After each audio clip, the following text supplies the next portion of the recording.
Friends, welcome back to our YouTube channel JS commerce classes.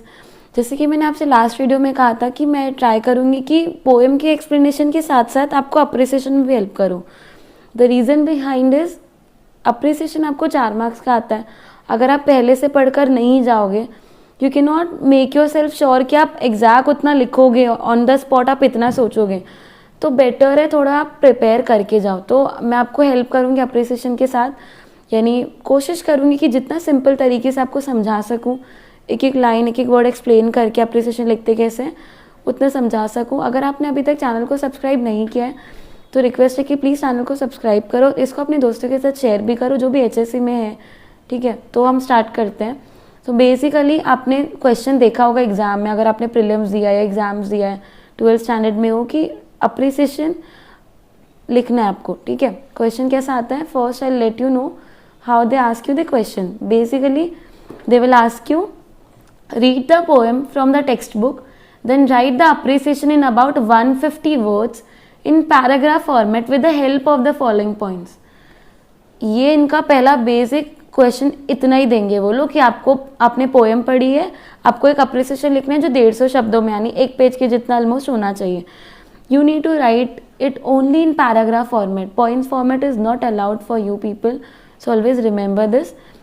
And the next thing is they will ask you some questions, the points, and based on the points you need to write the appreciation. अगर आप ये points से अलग लिखते हो, you people will not get any marks. So better है कि आप ये points ध्यान में रखो, question ध्यान में रखो.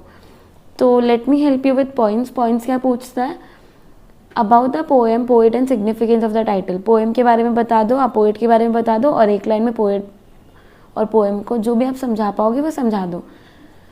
सेकेंड आपको बोलना है the form and the theme and its significance. Poem किस बारे में है, कौन से टॉपिक के बारे में पोएम में बात की है, पोएम में क्या थीम उन्होंने डिस्कस किया है. थीम मतलब टाइटल, टॉपिक, पोएटिक स्टाइल. इसके बाद आपको पॉइंट जो इंक्लूड करना है that is your poetic style, मतलब फिगर्स ऑफ स्पीच हो गए, लैंग्वेज फीचर्स हो गए, और इसके अलावा राइम स्कीम हो गया, आप ये बता सकते हो.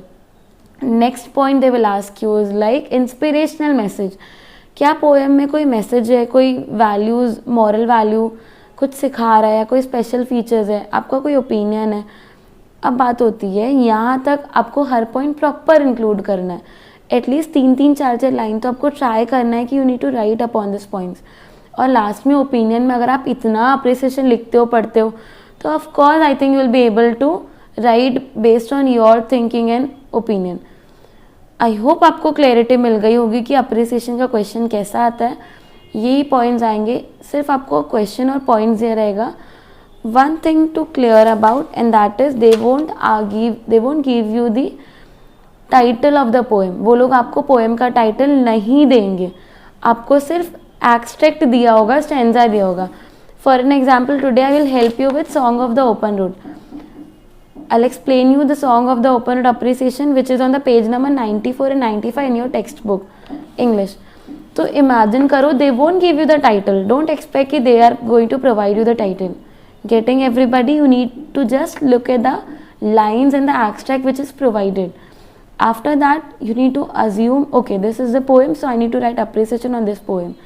अगर आपको poem नहीं, आपने एक line भी read की है, नहीं पढ़ी है, so it will become very difficult task for you to understand the poem and then write an appreciation. So my suggestion to all of you would be just go through with the poem once, at least go through with the line. आप line वगैरह पढ़ के लो, ये word है, अच्छा ये word है, तो इसका ये appreciation बन सकता है, ये appreciation आएगा.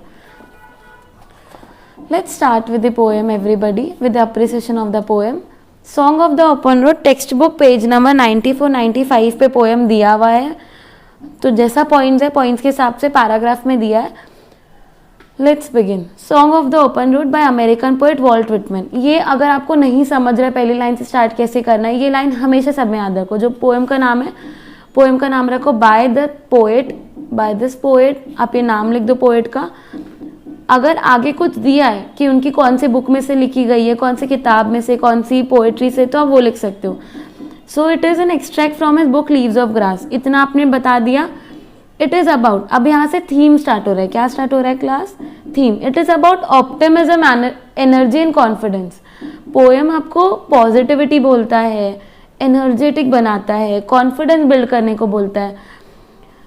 You will come across with one word and that is the road. यहाँ पे बार बार आपको एक रोड वर्ड सुनाई देगा. तो जो रोड है, here it signifies mobility and freedom. Mobility मतलब मूवमेंट, रोड आपको बताता है कि आपको आगे चलते रहना है, बढ़ते रहना है. तो मोबिलिटी और फ्रीडम के बारे में बात करता है. The poem is in free verse. अब हम बात करते हैं पोएम के पोएटिक्स डिवाइसेस और राइम स्कीम वगैरह के बारे में. तो पोएम में कोई स्टेंजा नहीं है. जो पोएम कभी भी पैराग्राफ में नहीं होता, आप उसको बोलते हो free verse. This gave the poet great freedom in choosing word that convey the traveller feeling more aptly. अब अगर स्टेंजा होता है तो ऐसा होता है कि आपको उतना ही लिखना है. तो पोएट को इससे फ्रीडम मिली कि उनको जिस तरीके से पोएम लिखना था, जो फ्रीडम, जो वर्ड्स उनको चूज करके लिखने, तो उन्होंने लिखे. There is no regular matter और राइम स्कीम. कोई राइम स्कीम नहीं है, but there are many other poetic devices. लेकिन वहाँ पे और भी पोएटिक डिवाइसेस हैं और फिगर्स ऑफ स्पीच है, जैसे कि repetition, transfer, epithet, paradox etcetera. तो यहाँ तक हुआ आपका, आई थिंक कितने पॉइंट्स कवर हो गए, 1 2 3. तो यहाँ पे आपके 3 पॉइंट्स कवर हुए. अब नेक्स्ट पैराग्राफ आप बना सकते हो. नेक्स्ट पैराग्राफ फ्रेम कर देना जब आपको लग रहा है इनफ पैराग्राफ हो चुका है. William does not believe in staying one place for long. Poem में पोएट ने बात की कि वो एक जगह पे ज़्यादा नहीं रुकना चाहिए. उन्होंने इनडायरेक्टली हमको बोला है कि हमको सेल्फ कॉन्फिडेंस हमारे अंदर बहुत ज़्यादा होना चाहिए. If you are not believing yourself, how can you expect people will believe you. आपको खुद को भरोसा नहीं, आप कर पाओगे तो आप लोगों को क्या भरोसा जीतोगे. तो वो सिखाने के अलावा बोलते हैं कि आप वर्ल्ड एक्सप्लोर करो, अपनी एबिलिटीज़ को यूज़ करो, अपनी अपॉर्चुनिटीज़ को आसपास जो उनको ग्रैब करो. There should be no complain. हम बहुत बार कंप्लेन करते हैं, एक्सक्यूजेस बनाते हैं. तो बोलते हैं कि एक्सक्यूजेस बंद करो और एक्शंस के साथ अपॉर्चुनिटी लो. तो ये हो गया आपका inspirational, that is like a message. कि पोएम में मैसेज था कि choose your opportunities, choose your ways, choose your road. ठीक है, अब आगे बात करते हैं. The road in the poem does not mean only a road to travel. Road का वर्ड मीनिंग ये नहीं है कि सिर्फ रोड जो ट्रैवल करने वाला होता है. एक मेटाफॉर उन्होंने यूज़ किया, यानी कि इनडायरेक्ट कंपैरिजन है. रोड ऑफ लाइफ, यानी हमारी लाइफ के बारे में उन्होंने बात की है. Along which we must travel happily, कि हम जहाँ भी जाए, whichever the road of our life we are selecting, we should travel it happily. तो हमको सेटिस्फैक्शन के साथ आगे बढ़ना चाहिए. Living the past behind but not forgetting it. अपना पास्ट पीछे छोड़ दो, लेकिन उससे लेसन जो मिले आपको वो याद रखना है. तो यहाँ तक हो गया इंस्पिरेशनल मैसेज और आपका हो गया स्पेशल फीचर्स. ठीक है, नेक्स्ट अभी लास्ट का जो लाइन है, it shows your opinion part, कि आपको पोएम क्यों अच्छी लगी, what is your message, what do you think about it. तो पोएट बोलते हैं, like the poem as it inspires me to be positive. Poem में पोएट ने बताया कि आपको पॉजिटिव रहना है. How you can go ahead in your life with your interest. आपको जो करना है वो इंटरेस्ट आप चुनो, अपॉर्चुनिटी सिलेक्ट करो और एंथुसियाज्म के साथ, बहुत एनर्जी के साथ, बिना कंप्लेन के अपनी लाइफ में बहुत सारी चीज़ें अचीव करो.